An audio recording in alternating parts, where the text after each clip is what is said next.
So one of the most common questions that I get asked around is, what does it take to be a pro gamer? And once you get there, what do you have to do to live that life? And that's what this video is going to be about. So I'm just going to tell you how I got to be a pro gamer and the things that I did to get to the point that I am right now. And the first thing that comes to my mind is sacrifice. Now, when I first started playing League out, I used to just play casually with my friends. And then eventually, I'm sure many of you can relate out there, you start playing with your friends. You get your ranked fives teams or a normal fives team. And then they have to go, and then you keep playing, and then you keep playing, and out of nowhere, you're level 30, they're still level 12. Now you're playing solo queue rank because I can't play with you anymore. Now you're no longer with your friends playing, you're just playing by yourself. You're doing your own thing, you want to compete, you have that competitive drive, and you may not know it, but you made a sacrifice right there. You made a sacrifice to give up playing with your friends to play on your own, to compete. And that's what being a pro gamer is all about. It's all about sacrifice. So around that time, I had graduated high school and I got to go into university. And during that time, I really put a lot of emphasis into playing League and not focusing as much as I should have on my studies. And my studies suffered, but my League improved. And that first season that I played League, I managed to put in about 4,000 games. That was about 600 something normal games, and about 3,400 ranked games. Just think about that one. That's a lot of time to devote, and I didn't even get to play from the beginning of the season. I played like 1/3 of the way already. Anyways, and so a lot of opportunities presented themselves for me, and I didn't take quite a few of them until I felt that the time was right. And when gaming was the opportunity, then I just took it. I just said, yeah, I'll embrace it.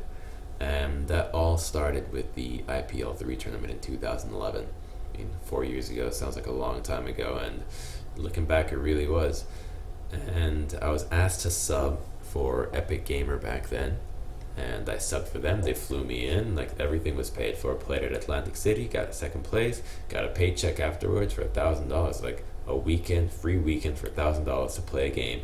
Hell yes, I want to do this, and that's why you guys want to do it. So after that, I was not contracted with Epic Gamer, and that wasn't even a thing, to be honest, back then, contracts. So I ended up joining Curse, and after joining Curse, I ended up signing on to Dig. Now, just so you know though, before that, I actually was on a very about 3 small time teams. I was in a clan called DSO Gaming, and I was in another one called Team God Mode. So just these 2 teams, these random teams with friends, and played in the small time tournaments, did all that kind of stuff. And then eventually, once you got to be a pro gamer though, which was I think the real step to pro became in jumping from Curse to Dignitas, not because the teams were more professional, but just because around that time was when the scene was really developing into catering to making it a living. And played a couple months with Dig, made it into the LCS for the next year, and that's where it all really began. And that's when I had to move from Vancouver, Canada, to the States. And that came with the notion of giving up everything I had there. My studies, I was 3 years into my education, gave that up. All my family there, gave it up. My friends, no longer. Obviously, I'm still in touch with my friends and my family, but the life that I had developed there, and knowing that place, enjoying all the parts of the city, that was all gone, instantly gone. Can't go back. I mean, I go back to Vancouver every once in a while. Places that I used to reminisce at, they're not even there anymore. They've been torn down, different places now. So it's a different city. And when I came here to Los Angeles, you got to make a new home, make a new life, make new friends, get used to the environment, get used to the city, the country, all of it.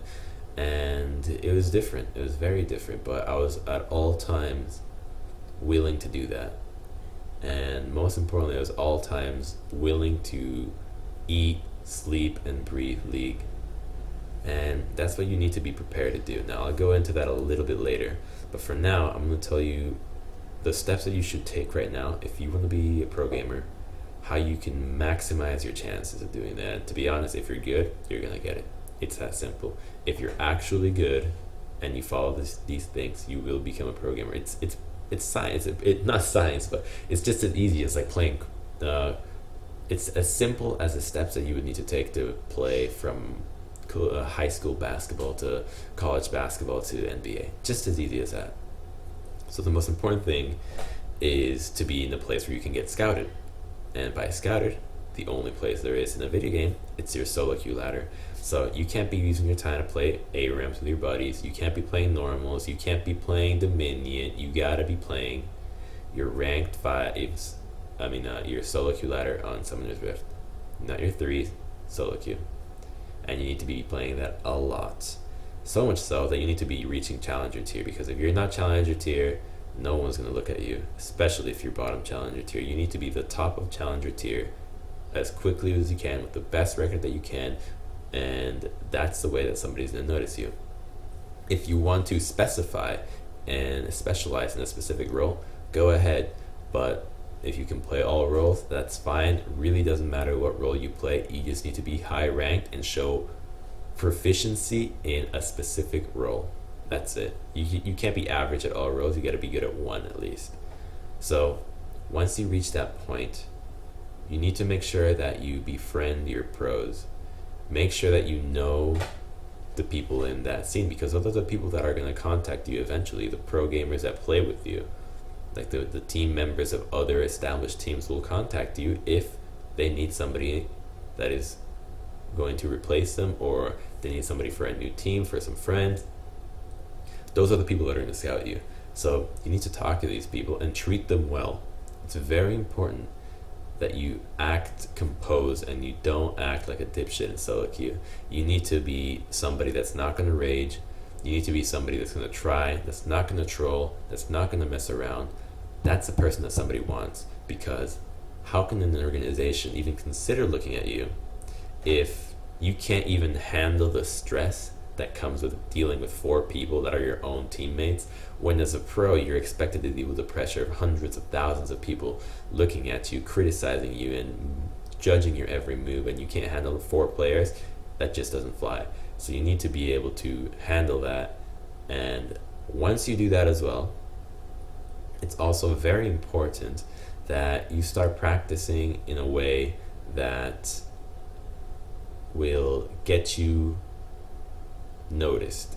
And what I mean with that is, I guess I kind of went over that already, but anyways, you need to be playing your ranked 5s ladder.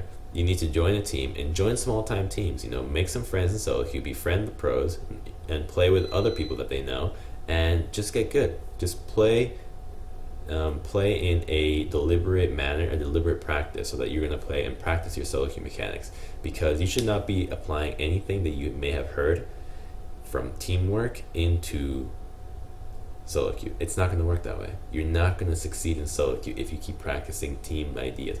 Like a 4-man dive bottom, don't even think about it. That shit does not work, and you will never get it as sharp as it should be with the communication and coordination that a team needs it to be at in solo queue. So the only things that you can practice, your mechanics, your team fighting, and your lane matchups. That's it. There's nothing else that you can practice in solo queue to the best level, and that's just the way it's going to be, to be honest. And once you get those 3 down though, if you are very proficient mechanically, teams will notice you.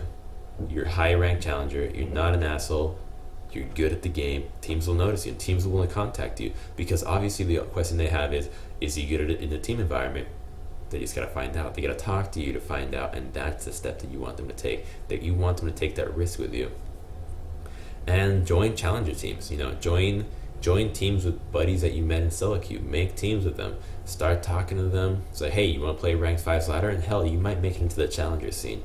Once you get into that, sponsorships, teams, coaches, managers, all that stuff comes flying out, and that's the step that you want to take. And once you get to that level, it's even easier for LCS teams to notice you because they almost always have to know who the challenger teams are, especially once the season starts closing, because some teams are getting relegated. They gotta know, they gotta investigate the scene, and some teams may be thinking, if this team gets relegated or they don't make it in, I want this player. I know he's not going to stay on this team because if the team fails, they'll want to look for someone else. I want the guy on the team that didn't make it in. That's the point that you want to be at. Any point, you just need to be in a situation that teams will look at you and consider you as a possibility for themselves. And once you make it into the LCS, though, that's where the sacrifice really starts to kick in, because, as I mentioned before, you are giving up your entire life and you get out of it what you put into it. So you give your life away, you get a new one, and this new one is going to be very much focused around League and your team and your sponsors and the LCS, and that's about it. You're not going to have time to visit your friends all the time. You're not going to have time to visit your family as much as you'd like, your girlfriend as much as you'd like. It's all about League, and that's what's expected of you. 16 hours a day. These are the hours that the teams that are actually winning are pulling through. Like in your break day, you're not expected to actually take a break. You're expected to be saying, this is a break day, I'm going to use this day to play solo queue the entire fucking day. And you're going to have to do that. And if you're not ready to do that, then you should not be looking into it, because you're going to eat, sleep, breathe, and dream League of Legends. And that's a daunting task for a lot of people. But it can also be very satisfying if you succeed at it, if you really want it. And that's something that you really need to consider when you look into being a pro gamer. Are you willing to be in an environment that can be hostile?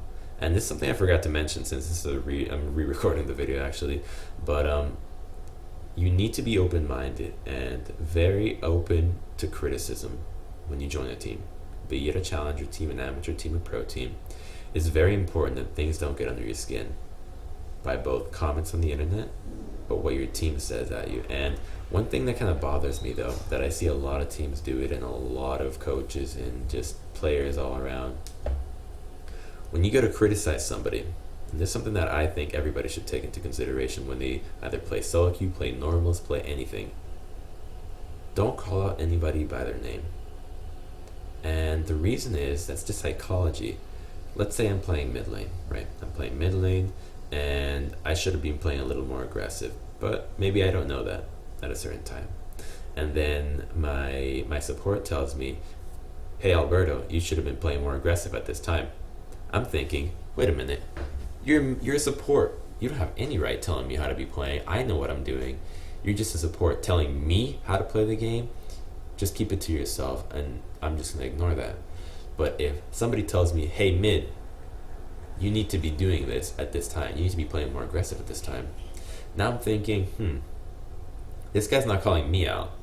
This guy's calling out the role. He's saying, not that Alberto should be playing more aggressive, but that anybody that's playing mid lane at this time should have been playing more aggressive. So if it was somebody else, they would also have to be playing more aggressive. So it creates a very good and healthy disconnect between the information and the player, so that it becomes a lot easier to grasp, because otherwise you just create a lot of tensions between the players that start to call each other out, and you don't want that. So learn that, and learn how to not let things get to you in a personal manner, because nothing's personal, really.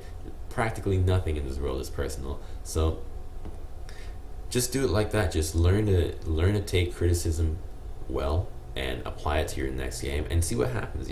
If something's not working, why not give it a shot? You know what? They're trying to help you out. Everybody just wants to win and help each other out in the end. Nobody's gonna tell you something and be like, I'm gonna tell this guy how to play this way, and I know it's a bad way of playing so that he can suck because I hate him. That doesn't happen. And anyways, back to the actual being a pro gamer. You need to be able to put in the hours at all times. Like, you're not going to have enough time to work out all the time. You're not going to have enough time to make yourself decadent meals all the time. In fact, the game is leaning towards a state in which everything is done for the players, so much so that the only thing that's expected of you is to be able to perform with your mouse and keyboard, do your mechanics, follow the game plan. The coach is doing your picks and bans anymore. You don't even need to think about the draft by this point. So if you're willing to devote yourself entirely to a craft, which would be League, and that's what you want, that's what you're passionate about, and I've already experienced the joys of playing 16 hours a day for months on end, lack of sleep. Well, if your body wants it, then the lack of sleep won't affect you. But if you really don't want it, that lack of sleep is going to get under your skin and really mess you up. And once you're really willing to take that step, then you can succeed. And the one quote that I remember that I think it's from Vince Lombardi, which was the the coach for the Green Bay Packers a while ago, many years ago. I wasn't alive back then. I think it was, the only place that success comes before work is in the dictionary, and you should apply that to everything that you devote yourself to. And that's very true in League, and there is no shortcuts around it. There literally is no easy way of getting about the work. It is there. You need to get it, and if you get it, the reward is after it. So glad you guys watched this video, and I'll be putting out one every day. So got a lot of interesting content coming out. So let me know what you thought, and feel free to suggest any further ideas in the comments.